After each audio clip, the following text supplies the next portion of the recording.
This video is going to be a calling in, not a call out. I am calling in all entrepreneurs who have been in business for as short of a time period as a few months, to maybe those entrepreneurs who have been in business for a few years now. Again, this is a call in, not a call out. But for those entrepreneurs that have been operating their business, have you been feeling really overwhelmed in your business? Do you feel like your business is running you versus you running your business? Well, this video is for you. Today, we're going to be talking about tips to simplify your business, to make it less overwhelming for you, so you are indeed the person running your business. Let's be honest. I will say probably the real reason why you're overwhelmed, I just want to clear it up. It's not a motivation issue. You're busy, and I say that in all meanings of the word. You're busy, maybe not necessarily productive, but you are busy. And it's also not a discipline problem. It's more so you don't have any operational structure to your business. There is no infrastructure to help support you as a business owner, especially in newer businesses. You're kind of bootstrapping things together, taping, and kind of hot gluing things together to make it work, which in the beginning of your business, absolutely. I've done it. Other entrepreneurs can tell you stories of just kind of cobbling things together to make it work, at least in the beginning. But if you've been in business for, I would say, a couple of years now, and you're still in that phase, it's time to level up. And so we'll talk about some tips later on in the video. But I will say most of the time when you're overwhelmed as a business owner, it's because of these things. Everything is living in your head. You're always on when you're supposed to be off. Decisions reset every single day. And the business depends on your constant attention. Your nervous system never gets a break, and no amount of productivity hacks is going to fix that. So let's talk about, before I get into the tips, many times when I'm talking to business owners, it feels as though they'll let me know, like, it feels like I can never really truly take off. Like, I am the business. I am the person that gets things done. And for that, it shouldn't be that way. It truly shouldn't be that way. In the year of our Lord 2026, we got tools for that. But the issue is that there's no real boundary between work and life anymore. You have emails, texts, DMs, Slack, client portals. Business just follows you everywhere. I laugh because I think of, there's a reel that was going around on Instagram, especially during the holidays, where it was talking about how people get triggered when they hear like the message notification sound from Slack or from Teams. And I can instantly relate to that, because anytime I hear that, I'm like, okay, there's more work coming in, there's more work coming in, or there's an issue about something.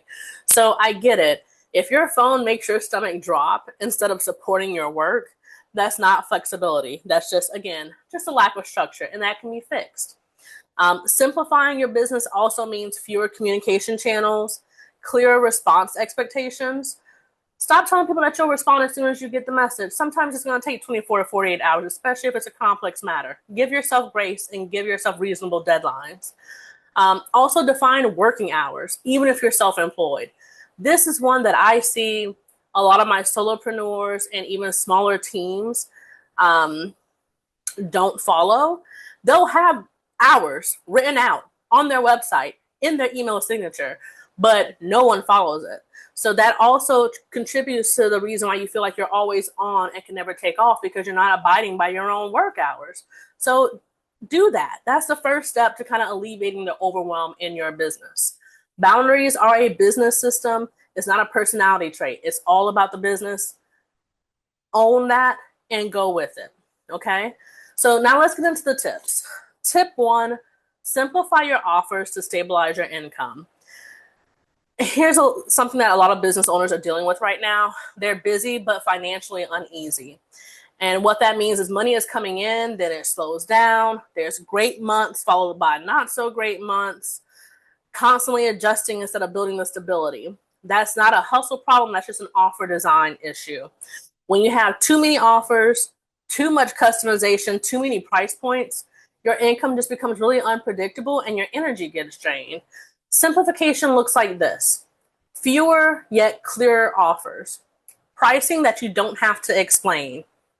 If something costs $47 on your site, by just reading the description or the sales page, someone should be able to tell, okay, that actually, I get the value that's being portrayed, or even the value is greater than the price. Even that will make sense to a consumer. So that way you're not going back and forth trying to haggle with a client with your services, everything spelled out nicely. And not every customer is your customer. That's another thing as an entrepreneur that you have to understand. If someone's trying to nickel and dime you saying, oh, I can't afford this, I can't afford that, well, then you just can't afford me. And that's fine. There's someone out there that you can afford. It's just not me. So really understanding too, when it comes to your offer is your offer. If you want to negotiate, that's where you get into the sticky places that I really wouldn't advise you to get into. But analyze your price, analyze your offerings, charge what you are worth, and move in grace with that. Simple. Just again, feel confident in your pricing, in yourself, and move forward. Do not try and negotiate. If people can't afford you, they just can't afford you, and it's okay. And then also a key thing is that you want your delivery to be able to repeat every time without you reinventing the wheel. And we'll kind of get into that a little bit in this next step. But the goal isn't to do less necessarily. It's just to simplify your income, but also make your income really predictable. And that way you can kind of channel where you're putting your efforts into, because you only have 5 offers maybe versus 10 that you may have. Same thing with your product pricing, really analyzing that and seeing what you can do to make it as simple as possible. So let's get into tip 2. Get it out of your head and create a default way of doing things. I would probably say out of all the business owners that I work with, this is probably 50% of the issue right here. This is what I would call a standardize before you optimize. A lot of business owners are overwhelmed because they're carrying the entire operation in their head. Literally, every task, every process, every decision is in their noggin. If your business falls apart when you step away, that's not dedication, it's fragility. Your business, you should be able to step away for a weekend to enjoy time with family, friends, sleep, whatever you want to do without the fear of your business collapsing in a matter of 2 or 3 days. But I will say this, people would automatically think, oh, now I need to automate everything. Slow your roll. No automation until you standardize. A lot of people want to automate a mess. And all you're going to do if you do not standardize and write out your practices first, you're just going to make that chaos come to you a lot faster. And that is very overwhelming. So before you automate anything, you need to standardize that. What does that mean? That just means asking yourself, do I do this task the same way every time? When it comes to your invoicing, as an example, do you send out the same standard invoice and all you're doing is just changing the client name, the pricing, the date, but your service, everything else on that is the same? Great. We can automate it and optimize that. But you have to write everything down first. You have to really understand your processes.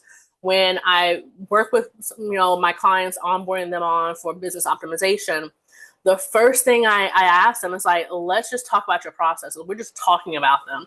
I want to get just a better understanding of what you're doing. Because from there, you can kind of see where the pain points are and where you want to optimize first. But again, it starts with just writing down the different processes to see what can be automated and what things maybe cannot be automated.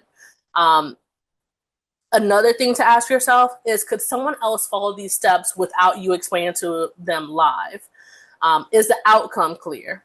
Those are things when you're trying to standardize your processes. These are the 3 things to keep in mind.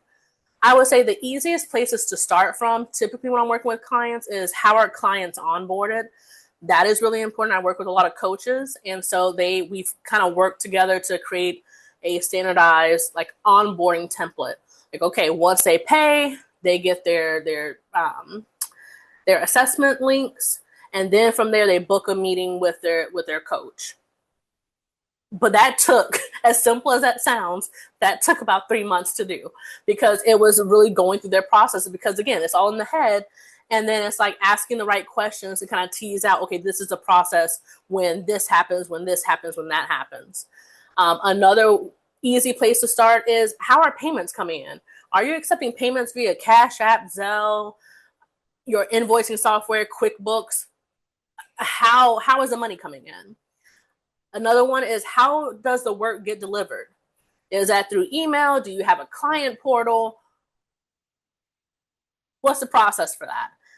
And lastly, if there's any kind of routines that happen on a regular basis, like monthly or weekly or even daily, those are things you also want to look at standardizing as well. And mind you, you do not need fancy software for this. A simple Google Doc is enough.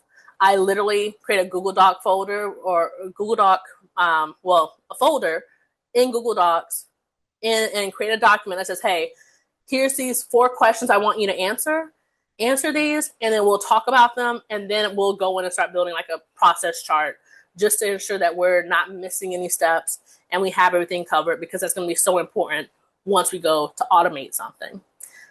So I would say that use a Google Doc, use Word or something just to write those things down, write down those processes. And then only then, once you get that information out of your head, do you then optimize. Consistency will reduce your mental load far more than perfection ever will. So once your business has these defaults, these standardized processes together, everything else gets easier, especially when it comes to choosing the tools that you'll be using. And that is tip 3. I would say another 25% of issues that cause overwhelm for business owners are they have so many tools and not one home base. Tool and app fatigue is real. Most businesses are overwhelmed with software that they're not even using. They need fewer tools, use more intentionally. That is the rule for many different business owners. I would ask yourself, where am I duplicating my work? What tools am I paying for? What are those tools doing for me? What is the purpose? And then what am I not actually using?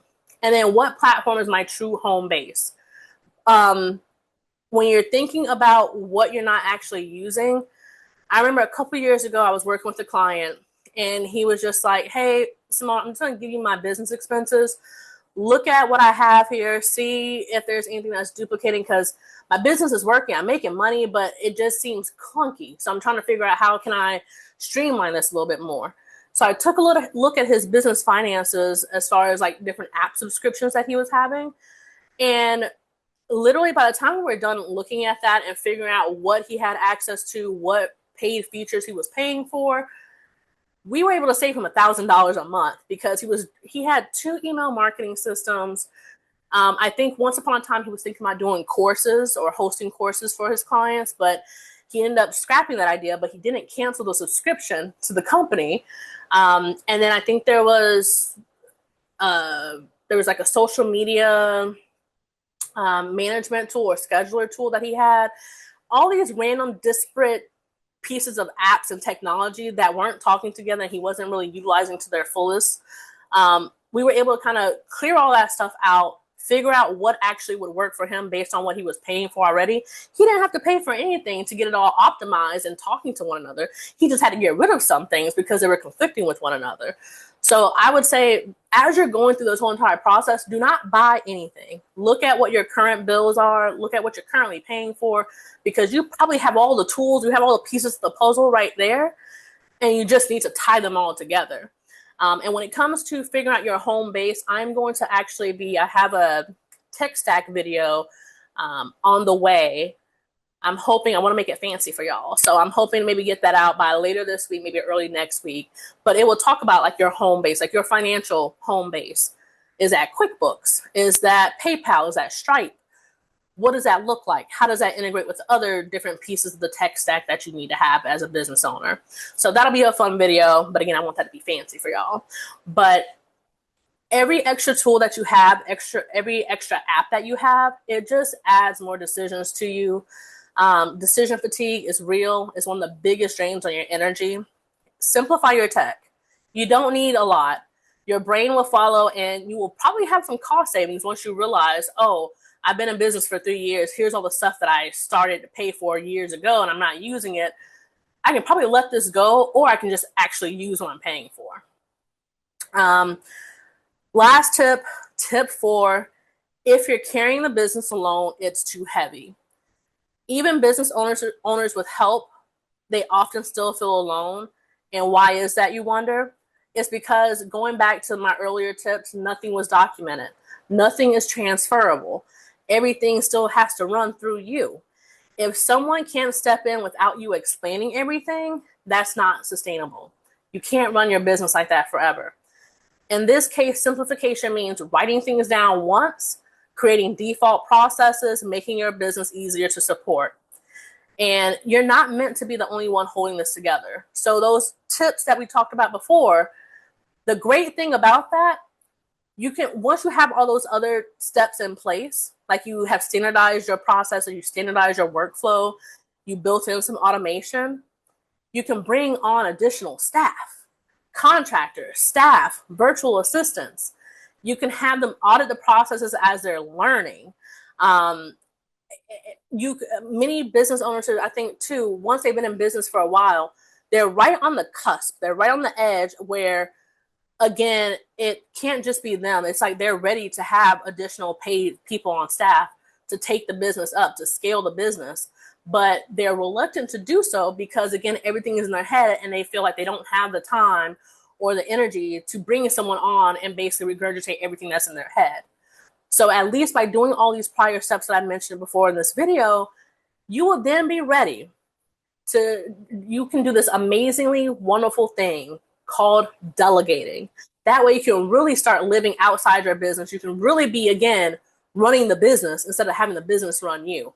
Just by having all these things written down, automated, optimized, you can bring people on a lot easier and delegate things to them. And then also, again, having them in the process to look at your processes to see if they are still valid, because some things change over time, but you also want to make sure that your standards and your processes are up to date. So that way, again, if you ever need to bring someone in quickly, you can just hand them a Google Drive link and say, hey, all my processes are here.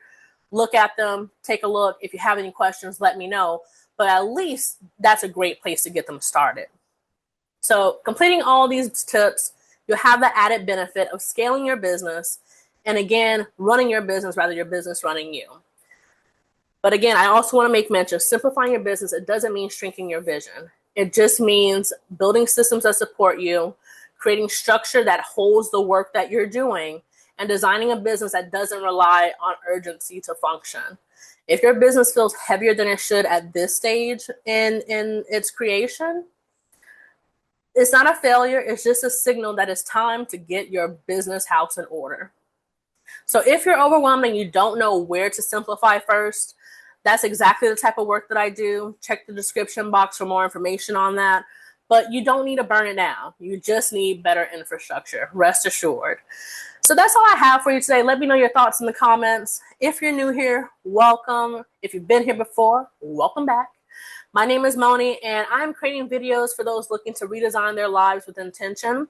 I talk about entrepreneurship, nonprofit leadership, navigating that 9-to-5 job, traveling, dating, and all the in-between seasons that come with building a full life. I've organized everything into playlists, so if there's a topic you're curious about, you can head over to my channel page and start there. If this kind of content resonates with you, I'd love it if you would like, share, and subscribe. I post daily, so I'll be right back here tomorrow. Until then, keep being amazing. Bye.